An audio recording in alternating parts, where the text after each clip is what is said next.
உணர்வுகள் என்பது மதம், மார்க்கம், சிந்தனைகள், கொள்கைகள் எல்லாவற்றையும் தாண்டி மனிதனுக்கு இறைவன் வைத்திருக்கக்கூடிய பொதுவான ஒரு இயல்பு. ஒருவர் வேதனைப்படுகிற நேரத்தில், ஒருவர் அதாவது கஷ்டத்துக்குள்ளாகிற நேரத்தில், கவலைப்படுதலில் ஒரு முஸ்லீம் வேறு காஃபிர் வேறு என்று என்ன செய்ய மாட்டான், அதில் இருக்க மாட்டான். அவனுடைய கவலைப்படுதல் அதில் என்ன செய்யும், அவனுடைய நெருக்கத்துக்கும் தூரத்துக்கும் ஏற்ப ஈக்குவலாக இருக்கும். அவன் எவ்வளோ நெருக்கமானவனோ அந்த அளவுக்கு என்ன செய்வான், அதில் வேதனைப்படுவான். எவ்வளோ தூரமானவனோ அந்த அளவுக்கு அந்த வேதனை அவனுக்கு குறைவாக இருக்கும். எப்படியோ மதம், மார்க்கம் என்கின்ற அடிப்படையில் அதில் வித்தியாசம் கிடையாது. உணர்வுகளை பொறுத்த வரைக்கும் இறைவன் மனிதர்களுக்கு ஒரே விதமாகத்தான் படைத்திருக்கிறான். ஆனால் இஸ்லாம் என்ன செய்கிறது, எப்பொழுதும் உணர்வை இதில் நல்ல உணர்வுகளை வளர்க்கவும் கெட்ட உணர்வுகளை தடுக்கவும் இஸ்லாம் நிறைய வழிகாட்டுகிறது. நல்ல உணர்வுகளை வளர்க்கவும் கெட்ட உணர்வுகளை தடுக்கவும் இஸ்லாம் நிறைய வழிகாட்டுவதை நம்ம பார்க்கிறோம். ஆனால் நல்ல உணர்வு எது, கெட்ட உணர்வு எது என்பதை இஸ்லாம் எப்பொழுதும் எமது சுதந்திரத்துக்கு விட்டுவிடவில்லை. அதான் மிக முக்கியம். பொதுவாக நல்ல உணர்வு, கெட்ட உணர்வு என்பதை நம்ம முடிவெடுத்துடலாம். இது நல்ல உணர்வு, இது கெட்ட உணர்வு என்று முடிவெடுத்துடலாம். ஆனால் இஸ்லாம் எங்களுக்கு எல்லா இடங்களிலும் இது நல்ல உணர்வு, எல்லா இடங்களிலும் இது கெட்ட உணர்வு என்று முடிவெடுக்கின்ற உரிமை இஸ்லாம் எங்களுக்கு தரவில்லை. காரணம் என்னவென்று சொன்னால், இஸ்லாம் என்பது ஒரு பரிபூர்ணமான மார்க்கம். எல்லா விஷயங்களிலும் தலையிடக்கூடிய ஒரு மார்க்கம், எல்லா விஷயங்களிலும் தலையிட்டு அதற்குரிய வழிகாட்டுதலை சொல்லக்கூடிய ஒரு மார்க்கம். அப்படிப்பட்ட ஒரு மார்க்கமாக இருக்கிற இந்த நேரத்தில் இஸ்லாம் எல்லா விதமான விஷயங்களை உள்ளடக்கிற நேரத்தில் எதுவாக இருந்தாலும் அதில் இஸ்லாத்துடைய ஒரு வழிகாட்டல் அந்த இடத்துல இருக்கும். அறிவாக அதாவது உணர்வாக இருந்தாலும் இந்த இடத்துல இஸ்லாமிய அறிவு என்ன சொல்கிறது என்பதை வைத்துத்தான் நாங்கள் பல இடங்களில் முடிவெடுக்க வேண்டி இருக்கும். ஆனால் உணர்வு என்கின்ற அடிப்படையில் இது நல்லது, இது கெட்டது என்பதை நம்ம முடிவெடுத்துடலாம். ஆனால் எல்லா இடங்களிலும் அது சாத்தியப்படாது. உதாரணமாக அல்லாஹு தஆலா குர்ஆனிலே சொல்லி காட்டுகிறான், பில் முஃமினீன ரഊஃபுர் ரஹீம். மூமின்களுடைய விஷயத்தில் இந்த நபியார் பில் முஃமினீன ரഊஃபுன் ரஹீம், ரഊஃபாக இவர் இருப்பார்.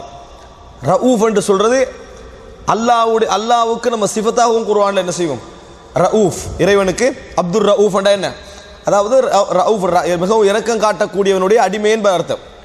அந்த ரഊஃப் என்ற சொல் ரசூலுல்லாஹி ஸல்லல்லாஹு அலைஹி வஸல்லம் அவர்களுக்கு அல்லாஹ் தஆலா உபயோகிக்கிறான். ஏன்னா அது ஒரு பொதுவான ஒரு அரபு சொல். ரசூலுல்லாஹி ஸல்லல்லாஹு அலைஹி வஸல்லம் கருணை உள்ளவர். அதே போல இன்னொரு கருணைக்குரிய வார்த்தை தான் ரஹீம்.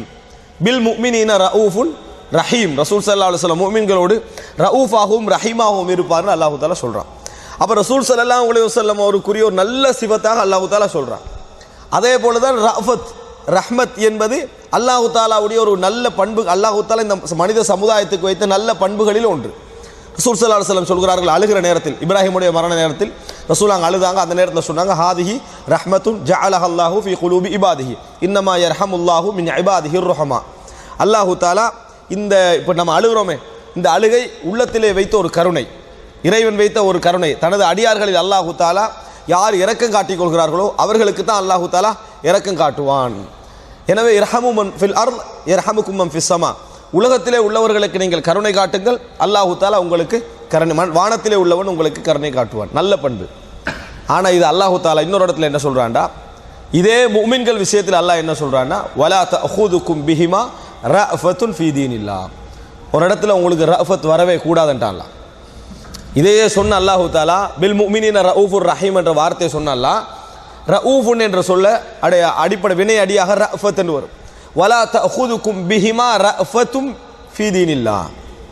அதாவது உங்களுக்கு அல்லாஹ்வுடைய மார்க்கத்தில் அவர்கள் இருவர் விஷயத்திலும் இரக்கம் வரக்கூடாது அப்படின்ற அல்லாஹ். இப்போ உணர்வுகளை பற்றி ஒரு பேச்சு இது. வலா தஅஹுதுக்கும் பிஹிமா ரஅஃபத்துன் ஃபீ தீனில்லாஹ்.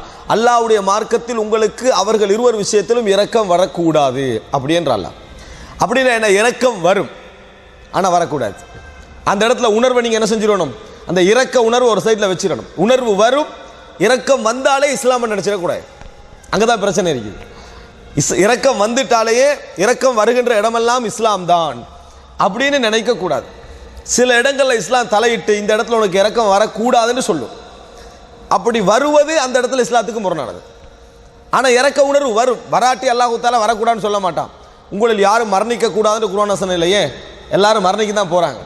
எது இயலாதோ அதுக்கு அல்லாஹ் தஆலா தடை என்ன செய்யாது, வராது. இந்த இடத்துல அல்லாஹ் என்ன சொல்றான், வலா தஅஹுதுகும் பிஹிமா ரஃபத்துன் ஃபீ தீனில்லாஹ். யாரை பார்த்து? யார் விபச்சாரம் செய்கிறார்களோ, எந்த ஆண் விபச்சாரம் செய்கிறானோ, எந்த பெண் விபச்சாரம் செய்கிறானோ அவர்களுக்கு நீங்கள் கசையடி அடிக்கின்ற பொழுது, அவர்களுக்கு தண்டனை கொடுக்கின்ற பொழுது இரக்கம் வரும். அதை பார்க்கிற நேரத்தில் இரக்கம் வரும். இஸ்லாமிய சட்ட அடிப்படையில் அதாவது கல்லடித்து கொல்லப்படுகிற நேரத்தில் பார்த்தா உள்ளத்தில் என்ன செய்யும்? ஒரு இரக்கம் வரும். வரக்கூடாதுன்ட்டு அல்லாஹ் அந்த இடத்துல உங்களுக்கு வரும். அல்லாஹ் தஆலா அதை ஏற்படுத்திக்கிறான். அல்லாஹ்வே தான் ரசூல் ஸல்லல்லாஹு அலைஹி சொன்னாங்க, ஹாதிஹி ரஹ்மத்துன் ஜஅலஹல்லாஹு ஃபீ குலூபி இபாதிஹி. அல்லாஹ் தஆலா ஏற்படுத்தின ஒரு உணர்வு இது. ஆனால் அது உங்களுக்கு இந்த இடத்துல நீங்கள் அதை கண்ட்ரோல் பண்ணிக்கணும். இந்த இடத்துல நீங்கள் இரக்கம் காட்டினீங்க என்று சொன்னால் நீங்கள் அல்லாஹ்வுக்கும் ரசூலுக்கும் முரணாக உங்கள் உணர்வுகளை வெளிப்படுத்துகிறீர்கள். அல்லாஹ்வுக்கும் ரசூலுக்கும் முரணாக இரக்கம் காட்டுறதே, இரக்கம் காட்டுவதே உங்களுக்கு என்னது? பிரச்சனை தான். அப்படி என்று சொல்லி அல்லாஹ் ரப்புல் ஆலமீன் குர்ஆன் இந்த சட்டத்தை இறக்குறான். ஏன்? அல்லாஹ்வுக்கு தெரியும் மூமின்களுக்கே இரக்கம் வரும், மூமின்களுக்கே இந்த மாதிரி கல்லடிக்கிற நேரத்தில் இரக்கம் வரும் அப்படி என்று ரசூலுல்லாஹி ஸல்லல்லாஹு அலைஹி அல்லாஹ் ரப்புல் ஆலமீனுக்கு தெரியும். அதனால தான் அல்லாஹ் தஆலா இந்த சட்டத்தை என்ன செய்றான் சொல்றான். இந்த இடத்துல ஒரு குறிப்பை சொல்லிக்கிறோம். இது யாருக்கும் வேற சிந்தனையில் ஜாயின் ஆகிடக்கூடாது. புதுசாக ஒரு கிளிப் ஒன்று வெளியாகிச்சு. ஒரு அதை நிலம் தோண்டி ஒரு பெண்ணை வச்சு என்னது கல்லடிக்கிற மாதிரி தாயிஷ் ஈராக்கில் நடந்த ஒரு கிளிப் ஒன்று வெளியாகிச்சு.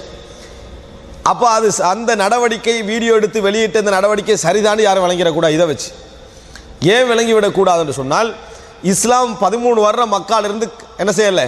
இந்த மரண தண்டனையை நடைமுறைப்படுத்தவில்லை. மரண தண்டனை நடைமுறைப்படுத்துவதற்கு முன்னால் இஸ்லாம் செய்த விஷயமே அந்த சூழலை சரிப்படுத்தியது. சூழலுக்குரிய எல்லா விதமான விஸ்தீர்ணமான நிலைமை சூழலை கொண்டு வந்தது. இரண்டாவது கட்டம், அதை நடைமுறைப்படுத்துகிற நேரத்தில் அல்லாஹ் தஆலா குர்ஆனில் சொல்றான், வல் யஷ்ஹத் அதாபஹுமா தாயிஃபத்தும் மினல் முஃமினீன். அவர்களுக்கு 2 பேருக்கு நடக்கக்கூடிய தண்டனையை மூமின்களில் ஒரு கூட்டம் பார்க்கட்டும். மூமின்களில் ஒரு கூட்டம் ஏன் பார்க்கணும்? பார்த்தால் அந்த அச்சம் என்ன செய்யும்? உண்டாகும். அவங்க செய்தியை மற்றவங்கள்ட்ட சொல்லுவாங்க. அதிலிருந்து அந்த பாவம் என்ன செஞ்சிடும்? குறைஞ்சிரும். இது எப்போ குறையும்? இஸ்லாமிய ஆட்சி இருந்த அந்த ஏரியா, அந்த பிரதேசம் எல்லாம் இது. இலங்கையில் உள்ளவங்களும் இந்தியாவில் உள்ளவங்க கிளிப்பில் பார்த்தா தண்டனை குறையுமா? ஏன் குறையாது?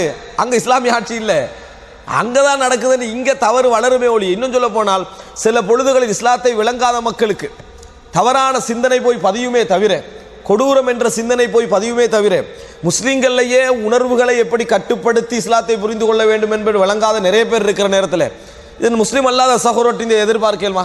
எதிர்பார்க்க முடியாது. அவர்கள்ட்ட விமர்சனங்களை இந்த விஷயத்தில் எதிர்பார்க்க முடியாது. அவர்கள்ட்ட விமர்சனத்தை இந்த விஷயத்தில் களையவும் முடியாது. ஓரளவு நெருக்கலாம், ஒரு புரிந்துணர்வை என்ன செய்யலாம்?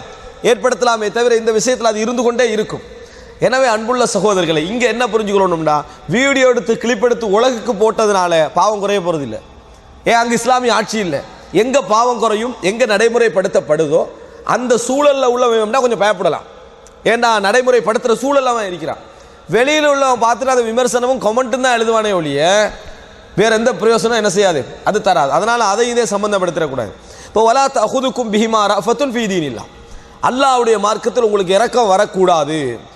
ஃபீ தீனில்லாஹ்னு அல்லாஹ் தஆலா சொல்றதா மிக முக்கியம். அங்கே ரஃபத்துன் ஃபீ தீனில்லாஹ், உங்களுக்கு அல்லாஹ்வுடைய மார்க்கத்தில் இரக்கம் வரக்கூடாது. இப்போ அல்லாஹ் தஆலா இந்த இடத்துல எதுக்கு போடக்கூடிய கட்டளை? உணர்வுகளுக்கு போடக்கூடிய ஒரு கட்டளை. உணர்வுகளை நீங்கள் என்ன செய்யுங்க? கண்ட்ரோல் பண்ணுங்க அப்படின்னு சொல்லி. இன்னொரு இடத்த பாருங்க, எப்பொழுதும் இரத்த உறவு மீது ஏற்படக்கூடிய பாசம் இருக்கிறதே, அது செயற்கையாக உருவாகியதல்ல, பிறப்பில் இருந்து உருவாகக்கூடிய விஷயம். ஒரு தந்தை தன் மகனுக்கு காட்டக்கூடிய பாசம், அது உலகத்தில் எவன் உச்சகட்டமாக அந்த இடத்துக்கு வந்தால் அந்த பாசத்துக்கு என்ன செய்யாது? ஈடாகாது. அது அவனுக்கு இயல்பில் அல்லாஹ் தஆலா வைத்தது. ஒரு கணவனுக்கும் மனைவிக்கும் இடையில இறைவன் ஏற்படுத்தி விட்டிருக்கக்கூடிய பாசம், உலகத்திலிருந்து வெளியே எவன் கருணை காட்டினாலும் சரி அந்த கருணைக்கு என்ன செய்யாது? அது ஈடாகாது. அல்லாஹ் தஆலா சொல்ற, வஜஅல பைனகுமா மவத்தத்தம் வரஹ்மா, உங்களுக்கு மத்தியில் மவத்தா வரஹ்மா. வதூதண்டா என்ன? இரக்கமுள்ளவன் இறைவன். மவத்தா நேசத்தையும் ரஹ்மத்தையும் இறைவன் ஆக்கி இருக்கிறான் அப்படின்னு அல்லாஹ் தஆலா சொல்றான். அப்ப இந்த இரத்த உறவுகளுக்கு மத்தியில் ஏற்படக்கூடிய பாசம் இஸ்லாமே வலியுறுத்து. அல்லாஹ் தஆலா எல்லா படைப்பையும் படைத்த பின்னால முதலாவது இறைவனுக்கு முன்னால எழுந்து நின்று, இறைவா எனக்கு உரிமை என்ன அப்படி என்று கேட்டது எது? சிலத்துர் ரஹம் தான். அதாவது இந்த ரஹம், அதாவது இந்த இரத்த உறவு, இந்த இரத்த பந்தம் எழும்பி கேட்டதுன்னு அல்லாஹ் தஆலா சொல்லி காட்டுறான்.